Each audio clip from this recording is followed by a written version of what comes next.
আসসালামু আলাইকুম রহমতুল্লাহ। দর্শক, আজকে আমাদের গল্পটা দুজন ডাক্তারকে নিয়ে বলতে একজন ডাক্তারের জন্ম ১৯৬৫ সালে, যাকে আপনারা সবাই চেনেন, এবং আরেকজনের জন্ম ৮১ বা ৮২ সালে, তাকেও আপনারা সবাই চেনেন মূলত সবাই বর্তমান সময়ের প্রেক্ষাপটে। এবং এই গল্পের সাথে মূলত সিরিয়া যুক্ত। প্রথমে যার কথা বললাম, যে ডাক্তার যিনি ১৯৬৫ সালে জন্মগ্রহণ করেছেন, তার নাম বাশার আল আসাদ, সিরিয়ার প্রেসিডেন্ট হিসেবে ছিলেন এবং রিসেন্টলি তিনি পলাতক হিসাবে রাশিয়ায় চলে গেছেন বলে সমস্ত গণমাধ্যম থেকে শুরু করে যারা যারা আছে তারা রিপোর্ট করেছে। আর দ্বিতীয় যার কথা বলছি, তার জন্ম ১৯৮১ অথবা ৮২ এরকম কোনো একটা সময়ে। তার নাম আবু মোহাম্মদ আল জোলানি। সেও ডাক্তার, পেশায় ডাক্তার, এবং সেই দুইজনই আজকে ইতিহাসের একটা জায়গায় দাঁড়িয়ে দুইজনের ভূমিকা ঠিক দুই রকম হয়ে গেছে, ঠিক দুই দিকে হয়ে গেছে। আমরা সিরিয়ার কথা বলছি। দর্শক সাম্প্রতিকের আজকের এই পর্বে আমি আলামিন আলম আপনাদের সাথে আছি সিরিয়ার যেই বর্তমান ঘটে যাওয়া এই ঘটনা বা এই বিষয়, সেটা নিয়ে আপনাদের সাথে কিছু আলোচনা করার জন্য, কিছু ইনফরমেশন শেয়ার করার জন্য।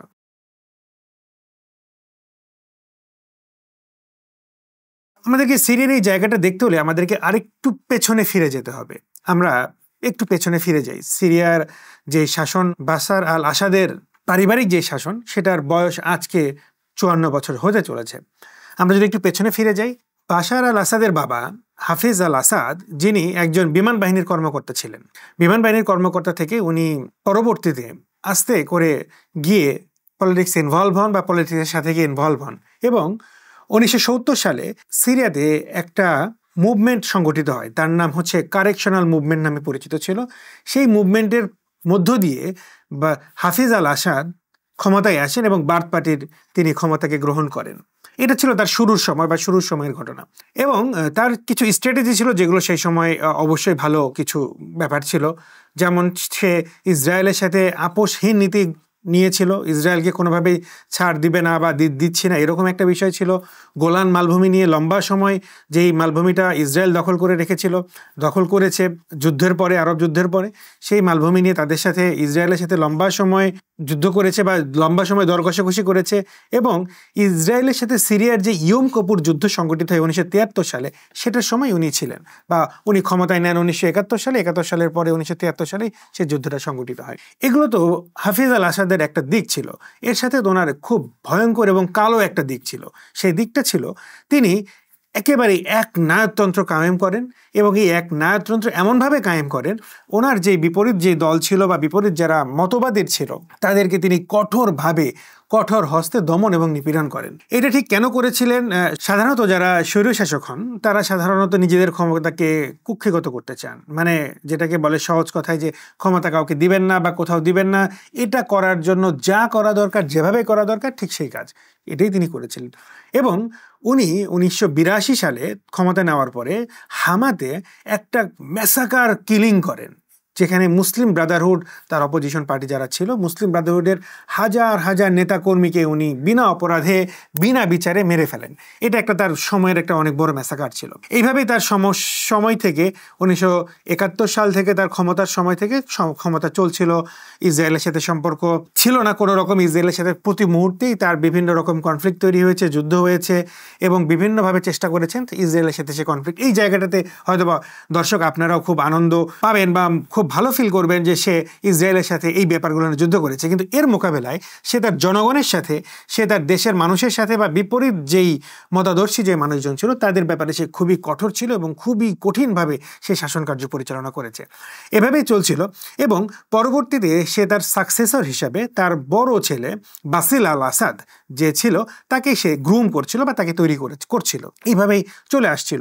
এবং সবাই বলতো সে খুব ক্যারিজমেটিক ছিল, খুব যোগ্য ছিল, অনেস্ট ছিল, এবং বিচক্ষণ একজন ছেলে ছিল বা একজন যোগ্য নেতা হিসেবে গড়ে ওঠার মতো সবকিছু গুণাগুণ তার মাঝে ছিল।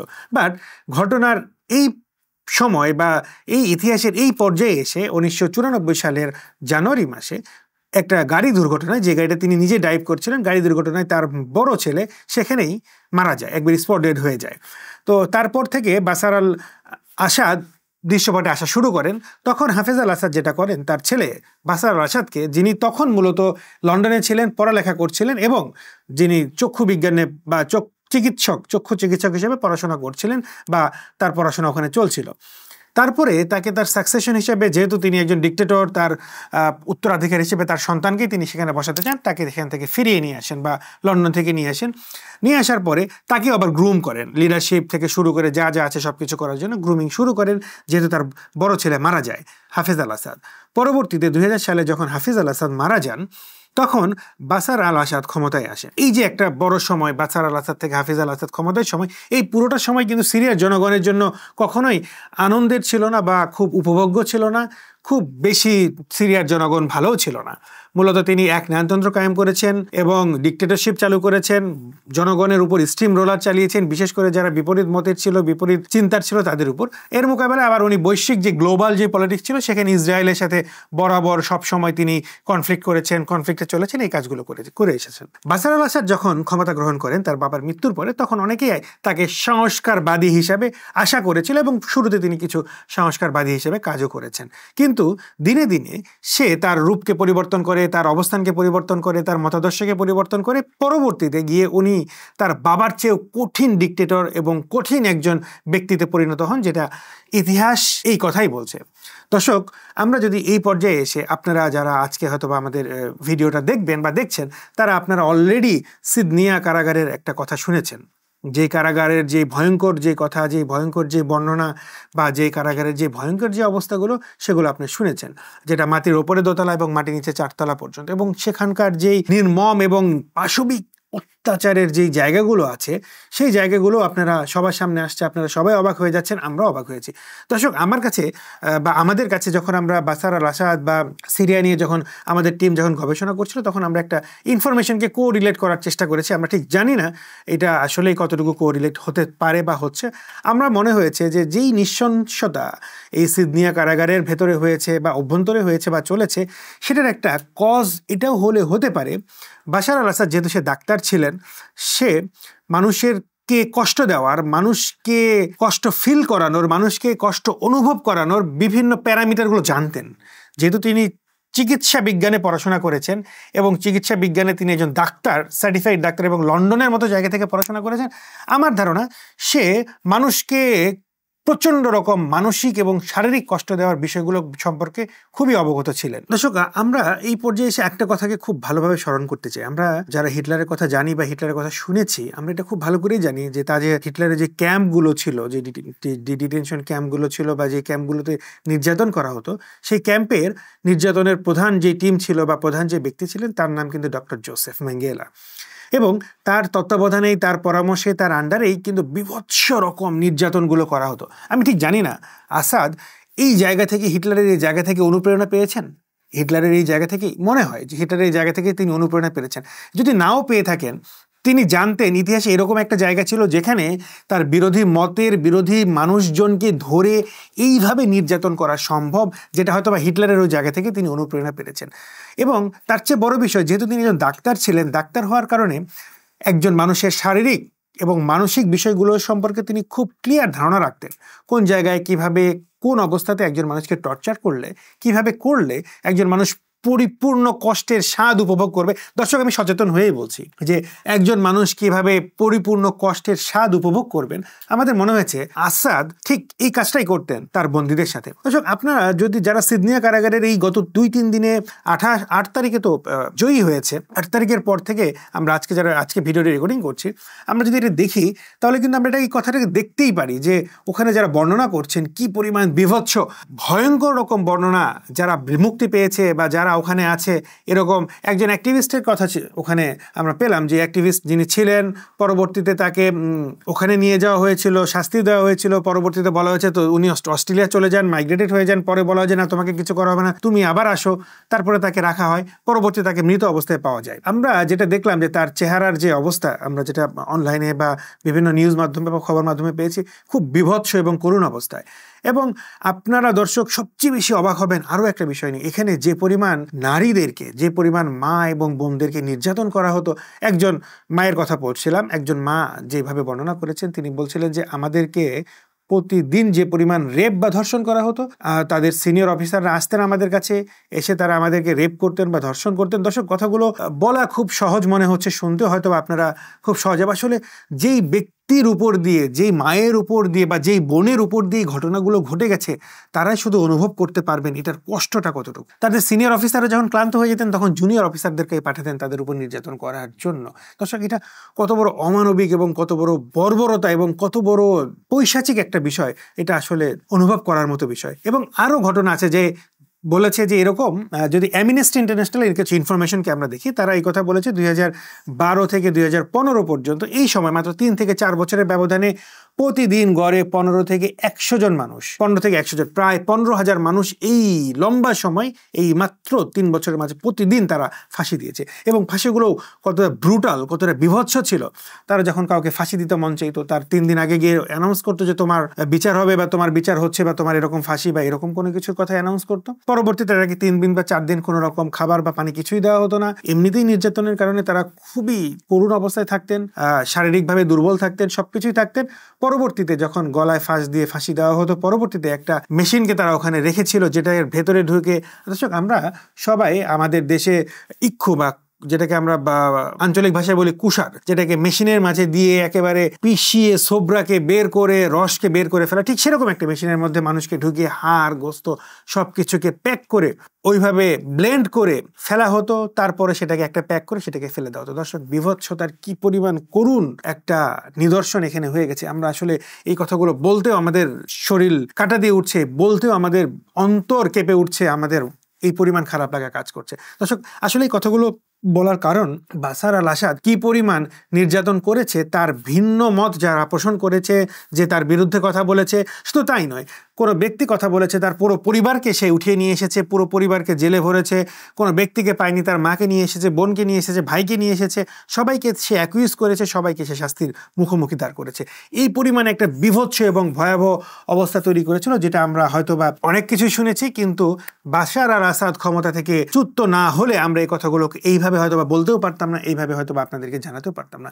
দর্শক, ব্যাপারগুলো কতটা জটিল এবং কঠিন এবং কি পরিমাণ কষ্টের একটা কারণ। আমরা সিরিয়ার যে আলোচনার প্রসঙ্গে এসেছিলাম, সেই আলোচনার প্রসঙ্গ থেকে এখানে প্রবেশ করেছি। দর্শক, এটা তো গেল বাশার আল আসাদের ব্রুটালিটি বা তিনি যা করেছেন। দর্শক, এর মাঝখানে আমরা আরো কিছু বলতে চাই। যখন 2012 সালের দিকে বাশার আল আসাদ প্রায় ক্ষমতা থেকে বিচ্যুত হয়ে যায়, এই সময়ে 2 বার বাশার আল আসাদ কেমিক্যাল ওয়েপেন ইউজ করে তার প্রতিদ্বন্দ্বী যারা ছিল তাদেরকে বা যারা এখানে মুভমেন্ট করছিল তাদেরকে সে প্রতিহত করে। এবং যেটা আপনারা সবাই জানেন, কেমিক্যাল ওয়েপন সারা বিশ্বেই নিষিদ্ধ এবং 192টি দেশ এই কেমিক্যাল ওয়েপনের বিরুদ্ধে চুক্তি সাইন করেছে যে তারা কেমিক্যাল ওয়েপন ব্যবহার করবে না। খুব ইন্টারেস্টিং বিষয় হলো, বাশার আল আসাদ বা সিরিয়া কখনোই কেমিক্যাল ওয়েপন ব্যবহার করবে না এই চুক্তিতে সাইন করেন নাই। হয়তোবা তাদের কোনো একটা ইন্টেনশন ছিল যে তারা এরকমভাবেই নির্যাতন করে মানুষকে যখন প্রয়োজন পড়বে তখন হয়তোবা এটা ব্যবহার করতে পারবেন এর প্রয়োগের কারণে, যেটা ইন্টারন্যাশনালি একটা ক্রাইম এবং ইন্টারন্যাশনালি একটা অনেক বড় ক্রাইমের অন্তর্ভুক্ত কেমিক্যাল ওয়েপনকে ইউজ করা। দর্শক, বাশার আল আসাদ তার ক্ষমতার টিকে থাকার জন্য দুইবার কেমিক্যাল ওয়েপনকে ইউজ করেন। দর্শক, আমরা এবার একটু জিও পলিটিক্স বা ভূ পলিটিক্সে আসি। আসলে এই জায়গাটা জিও পলিটিক্স বা ভূ পলিটিক্স আসলে কতটুকু ইম্পর্টেন্ট, আর ঘটনার সূত্রপাতটা বা কোথায় থেকে হলো, বাশার আল আসাদকে কেন আজকেই এইভাবেই সমস্ত ক্ষমতা গোটা সিরিয়া জুড়ে ছিল, হুট করেই চলে যেতে হলো, এটা একটা খুব ইম্পর্টেন্ট একটা বিষয় এবং খুব ইন্টারেস্টিং একটা বিষয় এবং খুব ইন্টারেস্টিং একটা প্লট। দর্শক, যখন 2010 সালে যখন আরব বসন্ত শুরু হয়, আরবে যখন একটা মুভমেন্ট শুরু হয়, সেই মুভমেন্টের কারণে অনেকেই ক্ষমতাচ্যুত হয়। মিশরের হোসনি মুবারক ক্ষমতাচ্যুত হয়, পালিয়ে যান। তারপরে মুয়াম্মার গাদ্দাফি লিবিয়ার, উনি ক্ষমতাচ্যুত হন, নেটোর সহায়তায় বিদ্রোহীরা তাকে মেরেও ফেলে, উনিও চলে যান। বেন আলী তিউনিশিয়া, উনিও ক্ষমতাচ্যুত হন, উনিও পালিয়ে যান। ইয়েমেন, সমস্ত যেই আরব দেশগুলো ছিল, যার আরব ভূখণ্ডের যে আফ্রিকান যে আরব ভূখণ্ডের যে দেশগুলো ছিল, সমস্ত জায়গায় যখন 2010 সালে আরব বসন্ত নামে, আপনারা আরব বসন্তের সাথে সবাই পরিচিত, এই কথাটির সাথে আপনারা সবাই পরিচিত, যখন শুরু হয়, তখন এর একটা ছোঁয়া বা এর একটা হাওয়া সিরিয়াতে যেন না এসে লাগে, এই কারণে বাশার আল আসাদ সমস্ত কিছু গুছিয়ে রেখেছিল যেন কোনো রকমভাবে কোনো রকম ঘটনা ঘটতে না পারে। কিন্তু মজার বিষয়, 2011 সালে ছোট্ট একটি ঘটনার দ্বারা ছোট্ট ঘটনার দ্বারা বাশার আল আসাদের এই পতন, আজকে যেটা আমরা 2024 সালে দেখছি, এটা হয় বেটা ত্বরান্বিত হয়। সেই সময় এক কিশোর তার স্কুলে তার বন্ধুদের সহ, প্রায় 14-15 জন বন্ধুদের সহ দেওয়ালে একটি কথা লেখে, যে কথা দর্শক শুরুতেই লিখেছিলাম, ডাক্তার এবার কিন্তু তোমার পালা, এই কথাটিই লেখে। যেহেতু বাশার আল আসাদ ডাক্তার ছিল এবং এই কথাকে সে দেওয়ালে লিখেছিল, যদিও কিশোর মনে একটা কিশোর বয়স, 14-15 বছর বয়সে একটা কিশোরের মনে আর কতটুকু এই বিষয়গুলো থাকতে পারে, কিন্তু তারপরেও এই সামান্য একটি কথাটা বাশার আল আসাদের ক্ষমতা বা রেজিম এটাকে তাদেরকে খুব ভালোভাবে নেয়নি, ডিক্টেটর তাকে ভালোভাবে নেয়নি। পরবর্তীতে তাকে গ্রেপ্তার করা হয়, সেই স্কুলে এসে তাদেরকে গ্রেপ্তার করা হয়, সেই বাচ্চাদেরকে গ্রেপ্তার করা হয় এবং নিয়ে তাদেরকে খুব পাশবিক নির্যাতন করা হয়। দর্শক, আপনারা জানলে অবাক হবেন, প্রায় 45 দিন, প্রায় 45 ডেজ তাদেরকে মুক্তি দেওয়া হয়। তো এই বাচ্চাদেরকে যখন নিয়ে গিয়ে যখন নির্যাতন করা হয়, তখনই একটা মুভমেন্ট শুরু হয় বা একটা আন্দোলন শুরু হয় বা প্রতিবাদ শুরু হয়। ওই সময় ওই দারা শহরে এই আন্দোলনটা শুরু হয় বা এই প্রতিবাদটা শুরু হয়। তো পরবর্তীতে যখন 45 দিন পরে যখন এই বাচ্চাদের যখন ছেড়ে দেওয়া হয় বা মুক্তি দেওয়া হয়, তখন সমস্ত গার্জিয়ান এবং যেই লোকজন ছিলেন, তাদের এলাকার লোকজন সবাই এটা দেখে খুব অবাক হয়ে যায় যে এই বাচ্চাদের, এই ছোট ছোট বাচ্চাদের কি পরিমাণ নির্যাতন করা হয়েছে, যে তারা সেই বর্ণনা যারা দিয়েছেন খুবই বীভৎস বর্ণনা। এটার দ্বারা যে আন্দোলন হচ্ছিল বা যেই প্রোটেস্ট হচ্ছিল সেটা আরও বেগ পায় এবং আরও কঠিনভাবে আন্দোলন শুরু হয়। পরবর্তীতে যখন আন্দোলনে নামে, তখন বাশার আল আসাদের যেই বাহিনী বা যে সেনাবাহিনী, তারা আন্দোলনকারীদের উপর গুলি বর্ষণ করে এবং তখন 2 জন লোক মারা যায়। পরবর্তীতে এই 2 জন লোকের মারা যাওয়াকে কেন্দ্র করে আরও বড় করে আন্দোলন শুরু হয়, মুভমেন্ট হয়। তখন এখানে বাশার আল আসাদ তার যে ক্ষমতাকে টিকিয়ে রাখার জন্য বা সে ভয় পেয়ে যেটাই হোক না কেন, সব মিলিয়ে সে তার পুরো মিলিটারিকে পুরোপুরি এঙ্গেজ করে দেয়। এখানে ট্যাঙ্ক থেকে শুরু করে হেভি মেশিন গান এবং হেলিকপ্টার থেকেও পুরোপুরি ম্যাসিভ আকারে অ্যাটাক করা হয় এবং বড় একটা জীবনের ক্ষয়ক্ষতি এবং অনেকজন মারা যান। এই দারা শহরের এই ঘটনা 2011 সালে পরবর্তীতে সারা সিরিয়াতে বুম আপ হয় এবং ব্লাস্ট হয়ে যায় এবং সমস্ত সিরিয়াতে এই আন্দোলন সেটা ছড়িয়ে পড়ে। তখন বাশার আল আসাদের এটা নিয়ন্ত্রণের মোটামুটি বাইরেই চলে যায়। দর্শক, এটা তো গেলে একটা প্লট। যে প্রথম প্লট ছিল তাদের পারিবারিক যে বিষয়গুলো ছিল, বাশার আল আসাদের নির্যাতনের যে বিষয়গুলো ছিল, এবং পরবর্তীতে 2011 সালের শেষের দিকে এসে এই ঘটনা ঘটে। এবং 2012 সালের সময়, যেহেতু ঐতিহ্যগতভাবেই সিরিয়া একটি অনেক বড় দেশ এবং এখানে অনেকগুলো গোষ্ঠীর বসবাস, অনেকগুলো জাতির বসবাস, যেমন উত্তর দিকে কুর্দিস্তান বা কুর্দিদের বসবাস, যেটা সিরিয়া সীমান্ত লাগোয়া। সেখানে কুর্দিরা অনেক দিন থেকে মুভমেন্ট করছে, অনেক দিন থেকে আন্দোলন করছে তাদের নিজস্ব ভূমির জন্য বা নিজস্ব জায়গার জন্য।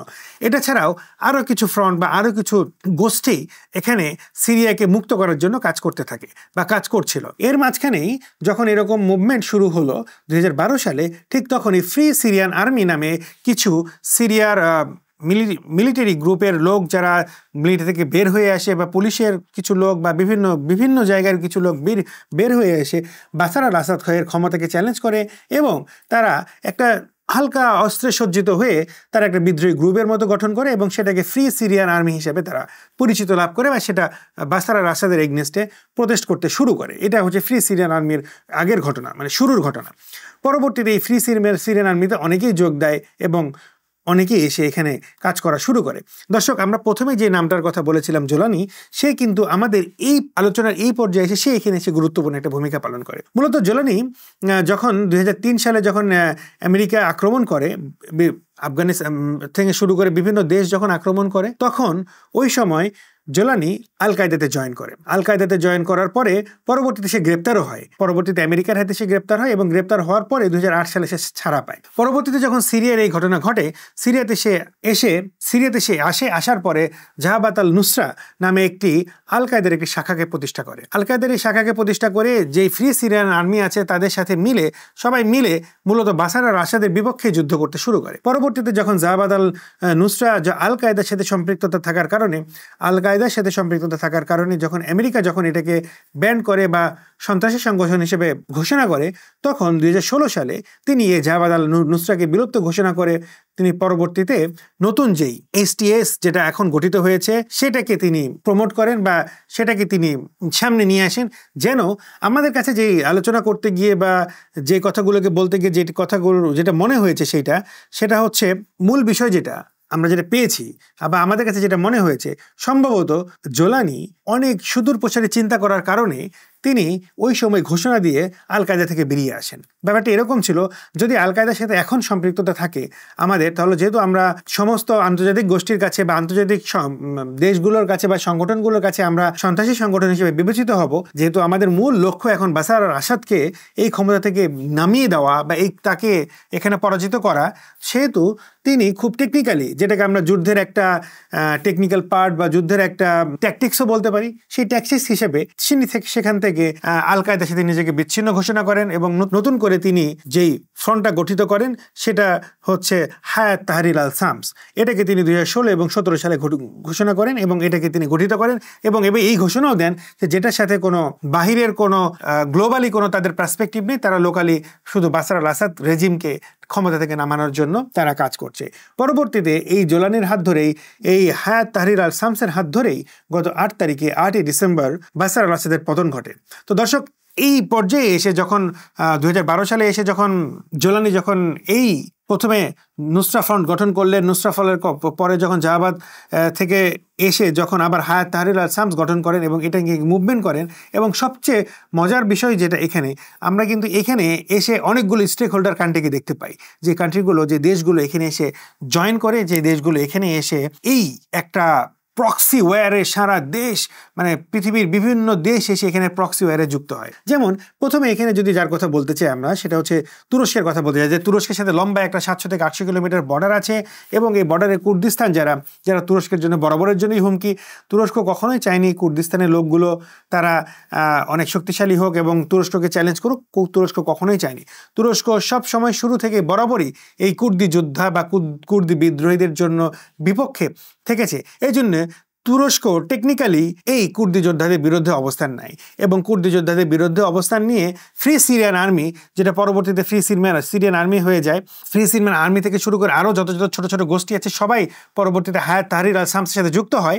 তো ফ্রি সিরিয়ান আর্মিকে তুরস্ক এসে ওখানে হেল্প করা শুরু করে যেন কুর্দির গোষ্ঠীগুলো এখানে মাথাচাড়া দিতে না পারে। এটার মোকাবেলায় যেটা হয়, বাশার আল আসাদ যখন ওই মুভমেন্টের সময় 2011 এবং 12 সালে যখন তিনি খুবই কোণঠাসা হয়ে যান এবং খুবই কঠিন একটা সিচুয়েশনে পড়ে যান, ওই সময় বাশার আল আসাদ ইরানের সাহায্য নেন। ইরান ঐতিহ্যগতভাবেই, যেহেতু এখানে কিছু ধর্মীয় বিষয় চলে আসবে দর্শক, আমরা যদিও সিরিয়া সম্পর্কে অনেক রাসূল সাল্লাল্লাহু আলাইহি ওয়াসাল্লামের হাদিস আছে, হাদিসগুলো আমাদের সামনে আছে, আমরা আসলে কোনো হাদিসের আলোচনায় যাচ্ছি না, আমরা জাস্ট সামগ্রিক প্রেক্ষাপট নিয়ে পুরো বিষয়টা নিয়ে একটু আলোচনা করছি। তো যখন বাশার আল আসাদ ইরানের সাহায্য চান, বাশার আল আসাদ ঐতিহ্যগতভাবেই তিনি শিয়া এবং যেই সিরিয়ায় যেই শিয়া জনগোষ্ঠী আছে সেই শিয়া জনগোষ্ঠীর সে প্রতিনিধি। সেই কারণে ইরান বাশার আল আসাদকে কোনো কিছু চিন্তা করা ছাড়াই বা কোনো কিছু করা ছাড়াই, যেহেতু সবসময় ইরান শিয়াদের সব জায়গাতে সুবিধাগুলো দেখেছে, বাশার আল আসাদকে ইরান পরিপূর্ণভাবে সাহায্য করে। এবং ইরানের যেই একটি সমর্থিত একটি গোষ্ঠী আছে হিজবুল্লাহ, যারা শিয়া সমর্থিত গোষ্ঠী, তারাও এখানে পুরোপুরি যুদ্ধে এঙ্গেজ হয়ে যায় এবং বাশার আল আসাদ এর পক্ষে তারা যুদ্ধ করতে থাকে শিয়া। এবং এই যে কথা আমরা জানি যে ইরান 17,000 মিলিশিয়া যোদ্ধা বা 17,000 যোদ্ধাকে, হিজবুল্লাহ যোদ্ধাকে বা মিলিশিয়া যোদ্ধাকে 70,000, ইরান 70,000 যোদ্ধাকে, মিলিশিয়া যোদ্ধা বা শিয়া যোদ্ধাকে সিরিয়াতে পাঠায় বাশার আল আসাদের পক্ষে যুদ্ধ করার জন্য, যারা যুদ্ধে এঙ্গেজ থাকে। এবং ইরান এখানে টেকনোলজি থেকে শুরু করে ওয়েপন থেকে শুরু করে বিভিন্ন কিছু সব কিছু দিয়ে বাশার আল আসাদকে টিকিয়ে রাখে। এটার সাথে বাশার আল আসাদের ইরানের সাথে যে সম্পর্ক, এই সম্পর্কের সাথেই ইরান বাশার আল আসাদের রাশিয়ার সাথে একটি খুবই ভালো এবং খুবই চমৎকার সম্পর্ক থাকে, যেই কারণে সে রাশিয়ার পুতিনের কাছে, ভ্লাদিমির পুতিনের কাছে সে সাহায্য প্রার্থনা করে এবং পরবর্তীতে 2015 সালে এসে ভ্লাদিমির পুতিন বাশার আল আসাদকে পরিপূর্ণভাবে যুদ্ধে সহায়তা শুরু করে। এয়ার স্ট্রাইক থেকে শুরু করে, স্থলপথ থেকে শুরু করে সব কিছুতেই পরিপূর্ণ সহায়তা শুরু করে। যদিও ওই সময়টাতে ফ্রি সিরিয়ান আর্মি একসময় প্রায় 70% সিরিয়া দখল করে নেয়। পরবর্তীতে যখন ভ্লাদিমির পুতিন এসে এঙ্গেজড হয় বা তার যোদ্ধারা এসে যখন এঙ্গেজড হয় সেই সময় এসে পুরো যুদ্ধের সিনারিও চেঞ্জ হয়ে যায়। দর্শক, আপনারা ওয়াগনার গ্রুপের নাম শুনেছেন নিশ্চয়ই। রাশিয়া এবং ইউক্রেন যুদ্ধের কারণে ওয়াগনার গ্রুপের যে কথা শুনেছেন বা ওয়াগনার গ্রুপে যে নাম করেছেন, দর্শক আপনারা জানলে খুবই একটা ইন্টারেস্টিং একটা পয়েন্ট, বা আপনারা জানলে খুবই আনন্দিত হবেন যে রাশিয়ার এই ওয়াগনার গ্রুপ সিরিয়াতেও ডিপ্লয় ছিল। ওয়াগনার গ্রুপে যে 5,000 যোদ্ধা, তারা বাশার আল আসাদের পক্ষে এখানে এই পুরো যেই দলটা বা মুজাহিদিনের যে দলটা বা হায়াত তাহরির আল শামসের যে দলটা, এইচটিএস এর যে দলটা, এটার মোকাবেলায় বা যারা সিরিয়ার স্বাধীনতা নিয়ে যুদ্ধ করছিল বা যারা সিরিয়ার বাশার আল আসাদের রেজিমের বিরুদ্ধে যুদ্ধ করছিল, তাদের বিরুদ্ধে এই রাশিয়া এই ওয়াগনার গ্রুপকে এখানে এঙ্গেজ করে যুদ্ধ করার জন্য। পরবর্তীতে তাদের এঙ্গেজমেন্ট বা বাশার আল আসাদকে পুরোপুরি সাহায্য, রাশিয়া থেকে পুরোপুরি সাহায্য আসা, ইরানের এঙ্গেজমেন্ট, এই সমস্ত কিছুর কারণে পুরোপুরি যুদ্ধের দৃশ্যপট পাল্টে যেতে শুরু করে। দর্শক, আপনারা এটা তো অবশ্যই জানেন, যেখানে রাশিয়া এসে এঙ্গেজ হয়েছে সেখানে আমেরিকা আসবেন, এটা তো হতেই পারে না।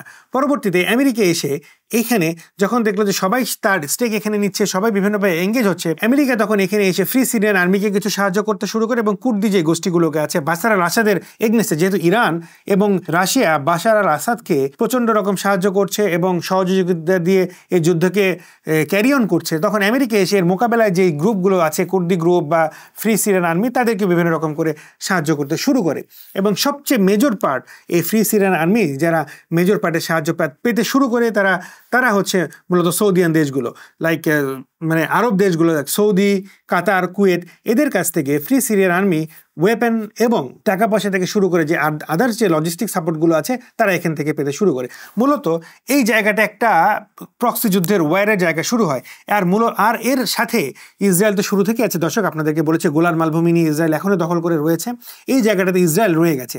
তো একটা যুদ্ধের প্লটে কতগুলো দেশ এঙ্গেজ হয়ে গেল, আমেরিকার মতো সুপার পাওয়ার, রাশিয়ার মতো দেশ, ইরানের মতো দেশ, তুরস্কের মতো দেশ, ইসরায়েল তো আছে, ওদিকে সৌদি আরব, ওদিকে কাতার এবং কুয়েত, মোটামুটি এই 8-10টা দেশ মিলে রাশিয়ার এই জায়গাটাকে এত উত্তপ্ত একটা যুদ্ধের জায়গা তৈরি। এবং এইভাবে চলতেছিল সেই 2012 সাল থেকে আজকে 2024 সাল, মোটামুটি 12 বছর এইভাবেই চলছে। তো হঠাৎ করে তাহলে কি এমন ঘটনা ঘটলো যে মাত্র 10 থেকে 10 দিনের মাথায় পুরো রাশিয়া এত সাপোর্ট পাওয়ার পরেও সিরিয়া, রাশিয়া এবং ইরানের এত সাপোর্ট হুট করে চেঞ্জ হয়ে গেল? দর্শক এখানেও কিছু ব্যাপার ঘটে গেছে, যে ব্যাপারগুলো আপনাদের একটু সামনে আসা জরুরি বা আপনাদের একটু জানা জরুরি। দর্শক আপনারা জানেন যে রিসেন্টলি আমেরিকায় ক্ষমতা পরিবর্তন হয়েছে, ট্রাম্প ক্ষমতা গ্রহণ করবেন, ট্রাম্প নতুন প্রধানমন্ত্রী হয়েছেন আমেরিকার জন্য। এবং যেহেতু আমেরিকা একটা কি রোল প্লে করে পুরো ওয়ার্ল্ড পলিটিক্সের ক্ষেত্রে, এবং রাশিয়া ইউক্রেনের সাথে একটা ভয়াবহ যুদ্ধের সঙ্গে এঙ্গেজড আছে এবং লম্বা সময় থেকে তারা যুদ্ধ করছে এবং রাশিয়ার অনেক কিছু ডিপ্লয় করতে হয়েছে, অর্থ ডিপ্লয় হচ্ছে, ওয়েপন ডিপ্লয় হচ্ছে, লোকজন ডিপ্লয় হচ্ছে, সব কিছু রাশিয়ান ইউক্রেনের সাথে ওয়ারটা খুব কন্টিনিউ চলছে, এখন পর্যন্ত কোনো কিছু শেষ হয়নি, চলছে। তো রাশিয়া ইউক্রেনের সাথে ওয়ার চলার কারণে একটু কার্যত দুর্বল হয়ে যায়, বা একটু দুর্বল হওয়ার কারণে তার সিরিয়া থেকে ফোকাসটা একটু কমে যায়। এবং ইন দ্য মিন টাইম যেহেতু আমেরিকার ক্ষমতার পালাবদল হয়েছে, আমেরিকার ক্ষমতা পালাবদল হওয়ার কারণেও রাশিয়া ট্যাকটিক্যালি কিছু তার জায়গা থেকে একটু পেছনে ফিরে আসে। আর এর মোকাবেলায় ইরান যে হিজবুল্লাহকে ডিপ্লয় করেছিল সিরিয়াতে, ইরান যখন হামাসের সাথে এঙ্গেজমেন্টের, হামাস যেই ফিলিস্তিনি যে কাজগুলো করছে বা ফিলিস্তিনি যেই প্রতিরোধগুলো হচ্ছে বা যুদ্ধগুলো হচ্ছে, হামাসও তার জায়গা থেকে ইসরায়েলের সাথে এখানে এঙ্গেজমেন্ট হয়েছে। তো হামাজের ইসরায়েলের সাথে এঙ্গেজমেন্ট হওয়ার কারণে এবং খুবই রিসেন্টলি হিজবুল্লাহর যেই প্রধান যেই ব্যক্তিরা আছেন, 2 জন প্রধান ব্যক্তি যারা ইসরায়েলের দ্বারা অ্যাসিসিনেশন হয়েছে, এই কারণে হিজবুল্লাহর কিছু দুর্বলতা তৈরি হয়েছে। এবং ওদিকে ইসরায়েলের সাথে ফিলিস্তিনের এঙ্গেজমেন্টের কারণে এই জায়গাতে হিজবুল্লাহ এবং রাশিয়া কিছুটা দুর্বল হয়ে যাওয়ার কারণে, এবং বাকিটা যারা এখানে যে গ্রুপগুলো আছে যারা কাজ করছে, যারা নিজেদেরকে জিহাদি গ্রুপ বলছে বা নিজেদেরকে মুজাহিদিন বলছেন, যারা আল্লাহর জন্য যুদ্ধ করছেন এই কথাকে বলছেন, তারা কিছুটা সুযোগ পাওয়া বা কিছুটা শিথিলতা হওয়ার কারণে তারা এই সুযোগটাকে কাজে লাগায়। এবং আপনারা জানেন হায়াত তাহরির আল শামস ইদলিবে তারা মোটামুটি তাদের শাসনকে প্রতিষ্ঠা করেছিল, তারা ওখানে নিয়ন্ত্রণ করত এবং মোটামুটি তারা ওই জায়গাগুলোতে তাদের ইসলামী শরিয়া বা ইসলামিক আইন কানুনগুলো দিয়ে তারা মোটামুটি চলছিল। তারা পরবর্তীতে ঠিক 8 দিনের মাথায় এই সমস্ত কিছু ঘটনার কারণে হুট করে পুরো পরিবর্তনটা চেঞ্জ হয়ে যায়। তারা ইদলিব থেকে আলেপ্পোতে যায়, আলেপ্পোকে দখল করে ফেলে, আলেপ্পো থেকে হামাতে আসে, এরকম করে একেবারে 8 দিনের মাথায় তারা দামেস্কে পৌঁছায় এবং দামেস্কে জয় করে ফেলে। দর্শক এই ছিল মোটামুটি পুরো ঘটনাটা। এবং এই পুরো ঘটনার যেহেতু এখানে 8 থেকে 10টা দেশ এটার সাথে এঙ্গেজড এবং এরা সংযুক্ত হয়ে কাজ করেছে এবং এটার ফ্রন্ট লাইনে কাজ করেছে মূলত হায়াত তাহরির আল শামস। এটা একটা অনেক বড় ব্যাপার। তুরস্কের যেই সাপোর্ট, ইরানের যে সাপোর্ট, রাশিয়ার যে সাপোর্ট, সবাইকে সব দিক থেকে সাপোর্ট করেছে, আমেরিকার যে সাপোর্ট, সৌদির যে সাপোর্ট, তারপরেও হায়াত তাহরির আল শামস তাদের যেই সিরিয়ার যে গোষ্ঠীগুলো ছিল, ছোট ছোট যে গোষ্ঠীগুলো ছিল, সবাইকে একত্রিত করতে পেরেছে, কেন্দ্রীভূত করতে পেরেছে, বাশার আল আসাদের ব্যাপারে একত্রিত করতে পেরেছে এবং যুদ্ধ করে এতদূর পর্যন্ত তারা একটা রেজাল্ট আনতে পেরেছে। দর্শক এটা কিন্তু অনেক বড় একটা ইম্পর্টেন্ট বিষয়। দর্শক আমরা তাদের সর্বাঙ্গীন উন্নতি কামনা করি, সর্বাঙ্গীন সফলতা কামনা করি, কিন্তু তার ক্ষেত্রেও আসলেও এখন পর্যন্ত সিরিয়ার ওয়ারটা কিন্তু শেষ হয়ে যায়নি। কেন? অলরেডি তারা 8 তারিখে যেই বাশার আল আসাদকে সিরিয়া থেকে বিতাড়িত করেছে, তারপরেও কিন্তু ইসরায়েল সবচেয়ে বড় ম্যাসিভ এয়ার স্ট্রাইক করেছে সিরিয়াতে ইসরায়েল প্রায় 250টা জায়গায় 250টি স্থাপনায় এয়ার স্ট্রাইক করেছে এবং আমেরিকা অলরেডি কুর্দিস্তান যে কুর্দি যে জনগোষ্ঠী তাদের যেই গেরিলারা আছে বা কুর্দি যে যোদ্ধারা আছে তাদেরকে আমেরিকা অলরেডি পেট্রোনাইজ করছে এবং অলরেডি যারা ক্ষমতা নিয়েছে হায়াত তাহরির আল শামস এদের সাথে কুর্দিদের একটা সংঘর্ষ হয়েছে, অলরেডি একটা ঘটনা ঘটে গেছে। ওদিকে যেই গোলান মালভূমির যে জায়গাটা আছে সেই জায়গা থেকে আমরা গতকাল পর্যন্ত যেটা দেখেছি বিশ্ব মিডিয়াতে যেই খবরগুলো এসেছে সেটা হচ্ছে 18 কিলোমিটার আরও সামনে ইসরায়েল এগিয়ে এসেছে এবং জায়গাগুলোকে দখল করেছে। তো সে একটা দেশের ক্ষমতার পট পরিবর্তন হয়েছে, যারা নতুন এসেছে তাদেরও গোছায় নিতে বোঝার জন্য কিছুটা সময় লাগবে। এই সময়টাকে ইসরায়েল কাজে লাগাচ্ছে, আমেরিকাও কাজে লাগাচ্ছে, হয়তো আরও অন্যরাও কাজে লাগাবে। তো আমরা চাই যে এই যে সিরিয়াতে যেই ম্যাসিভ যে কিলিং হয়েছে, এই সিরিয়াতে এখন পর্যন্ত 5 লক্ষ লোক নিহত হয়েছে। সিরিয়ার এই যুদ্ধে 5 লক্ষ লোক নিহত হয়েছে এবং 15 মিলিয়ন মানুষ ঘর বাড়ি এবং বস্তুচ্যুত হয়েছে। এটা দর্শক একটা অনেক বড় সংখ্যা এবং প্রায় 1.5 লাখের মতো মা বোনের ইজ্জত এবং সম্ভ্রমের হানি হয়েছে। দর্শক এটা কিন্তু অনেক একটা বড় সংখ্যা। আমরা যেটা বারবার বলে আসছি, আমরা চাই যে এই সমস্যাটা সমাধান হোক। আমরা চাই যে যারা এখানে ক্ষমতা নিয়েছে তারা এখানে শান্তিপূর্ণভাবে ক্ষমতাকে এস্টাবলিশ করুক। কিন্তু সিরিয়ার যে প্লট বা সিরিয়ার যে পুরা যে গ্লোবাল যে প্লট, সেটা থেকে এটা সহজেই অনুময়ে সিরিয়ার এই যুদ্ধ খুব সহজেই থামছে না। আর আমরা যদি ইসলামিক যে বিভিন্ন রাসূল সাল্লাল্লাহু আলাইহি ওয়াসাল্লামের হাদিসগুলোকে এখানে যদি কোরিলেট করি বা রাসূল সাল্লাল্লাহু আলাইহি ওয়াসাল্লামের হাদিসগুলোকে যদি এখানে নিয়ে আসি, তাহলে যদি মনে হয় আমাদের যে সিরিয়ায় যেহেতু একসময়ের কেন্দ্রবিন্দু হবে এই সমস্ত ঘটনার, তো হয়তো বা আরও অনেক কিছু আমাদেরকে সামনে দেখতে হবে বা হয়তো বা অনেক কিছুর জন্য আমাদের অপেক্ষা করতে হবে। দর্শক, সিরিয়াতে সামনে কি হচ্ছে বা কি হবে, গ্লোবাল পলিটিক্সের কোথায় কি হচ্ছে না হচ্ছে, আমাদেরকে আরেকটু ওয়েট করতে হবে সিরিয়ার অবস্থাকে বোঝার জন্য বা জানার জন্য।